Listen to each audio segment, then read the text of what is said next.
আমাদের ইচ্ছে মতো জান খরচ করতে পারবো না। মাল আর জান সবটাই খরচ হবে আল্লাহর জন্য। কার জন্য? আল্লাহর জন্য করতে হবে। আপনাকে আল্লাহ টাকা দিয়েছেন, কড়ি দিয়েছেন, এই ধন সম্পদ যে কোনো দলের লোক এসে চাঁদা চাইলেই আপনি দিতে পারবেন না, যেহেতু কিয়ামতের দিন আল্লাহর দরবারে জবাবদিহি করতে হবে। পয়সা আল্লাহ দিয়েছিলেন, ওই পয়সা দিয়া ধর্মনিরপেক্ষবাদীদেরকে টাকা দিয়া সহযোগিতা করেছেন, সমাজতন্ত্রীদেরকে টাকা দিয়া সহযোগিতা করেছেন, পুঁজিবাদীদেরকে টাকা দিয়ে সহযোগিতা করেছেন, আল্লাহর দ্বীনের সঙ্গে নাফরমানি যারা করে পয়সা দিয়া সহযোগিতা করেছেন। কিয়ামতের দিন আল্লাহর দরবারে আসামির কাতারে দাঁড়াতে হবে। পরিষ্কার আল্লাহর কথা, আমি তোমার মাল কিনে নিয়েছি, তোমার মাল আমার রাস্তায় খরচ করতে হবে। খরচ করলে কোথায় করতে হবে? আল্লাহর রাস্তায়। আপনার নিজের ইচ্ছে মতো আপনি করতে পারবেন না। দেখুন, হিন্দুদেরকে, অমুসলিমদেরকে আপনি সাহায্য করবেন। যদি কোনো অমুসলিম তার মেয়েকে বিবাহ দিতে পারে না টাকার অভাবে, আপনি সাহায্য করবেন, জায়েজ আছে, সওয়াব হবে। একটা অমুসলিম তার সন্তানকে পড়াশোনার খরচ চালাতে পারছে না, আপনি সাহায্য করুন, জায়েজ আছে। অসুখ হয়েছে, রোগের চিকিৎসা করাতে পারে না অমুসলিম, সাহায্য করুন, জায়েজ আছে। কিন্তু অমুসলিম পূজা করবে, পয়সা দিয়ে মণ্ডপ বানাতে পারে না, বলির পাঠা কিনতে পারছে না পয়সার অভাবে, সেখানে মুসলমানের সাহায্য করা জায়েজ আছে? একটা ফুটা পয়সাও সেখানে সাহায্য করা মুসলমানদের জন্য হারাম। এরকম সাহায্য করা কি জোরে কর? হারাম। তার কারণ আপনি পয়সা দিয়ে আল্লাহর সাথে শিরক করার সুযোগ করে দিচ্ছেন। এই কথাটা যেমন ভাবে বুঝলেন, অনুরূপ ভাবে যারা আল্লাহর দ্বীন কায়েম করতে চায় না, আল্লাহর দ্বীনের বিরোধিতা করে, মানুষের তৈরি করা মতবাদ প্রতিষ্ঠার সংগ্রাম করে, তাদেরকে আপনি আপনার টাকা পয়সা দিয়ে সাহায্য করলে আল্লাহর কাছে অবশ্যই আপনাকে জবাবদিহি করতে হবে, যেহেতু আপনার জান, আপনার মাল সবটাই কার। আল্লাহ রাব্বুল আলামিনের জন্য শিখাই দিয়েছেন, বলো কুল ইন্না সালাতি ওয়া নুসুকি ওয়া মাহইয়ায়া ওয়া মামাতি লিল্লাহি রাব্বিল আলামিন। পড়েন সবাই আমার সাথে, ইন্না সালাতি ওয়া নুসুকি ওয়া মাহইয়ায়া ওয়া মামাতি লিল্লাহি রাব্বিল আলামিন। নিশ্চয়ই আমার নামাজ, আল্লাহ বলেন, শিখাই দিচ্ছেন, বলো আমার নামাজ, আমার কোরবানি, আমার হায়াত, আমার মত সবকিছু ওই আল্লাহ রাব্বুল আলামিনের জন্য, যিনি তামাম জাহানের সৃষ্টি জগতের লালন কর্তা, পালন কর্তা, তার জন্যই নিবেদিত।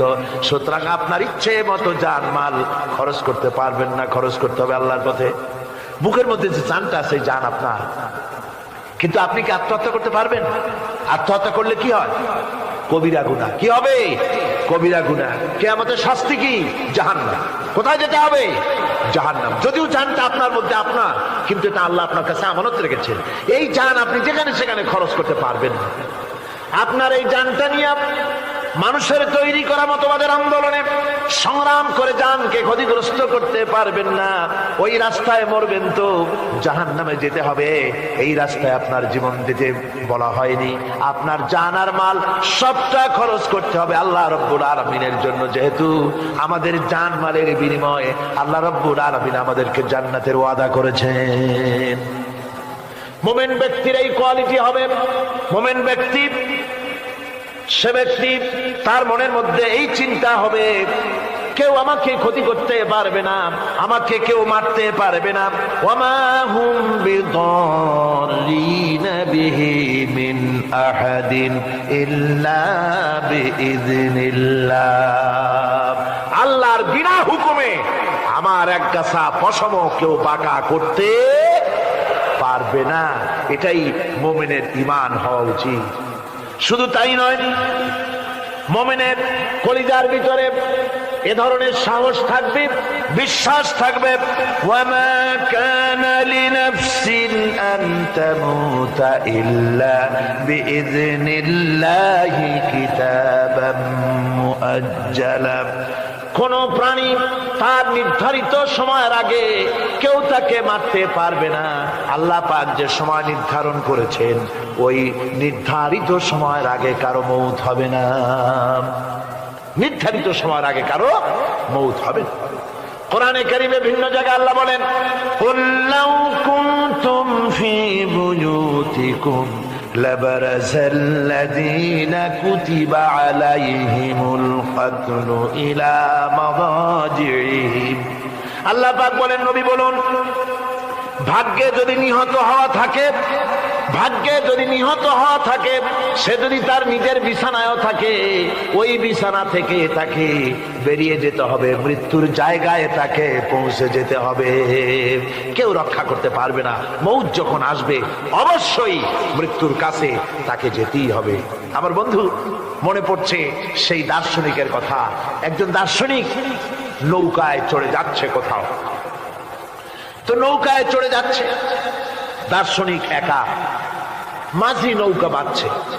দার্শনিক মানুষ তো, মাথার মধ্যে দর্শন গিজগিজ গিজগিজ করছে, কথা বলার লোক পায় না।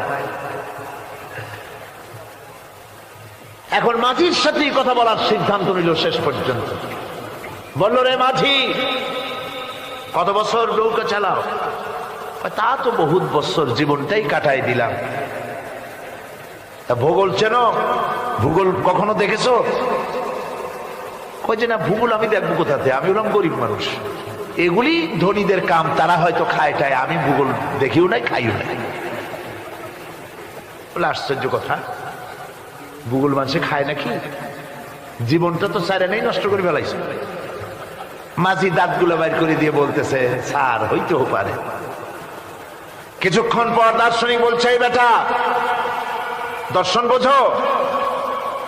স্যার খামোখাই শরম দিচ্ছেন, এ সমস্ত বড় লোকের খাবার, ওগুলি আমার সামনে বলে লাভটা কি? আমরা গরিব মানুষ, এগুলি আমরা কোনোদিন দেখিও নাই, খাইও নাই। দার্শনিক বলছে, বেটা বেওকুফ, দর্শন মানুষে বুঝি খায়? তোর জীবন আটা নাই মিশা। মাঝি কয়, হইতেও পারে।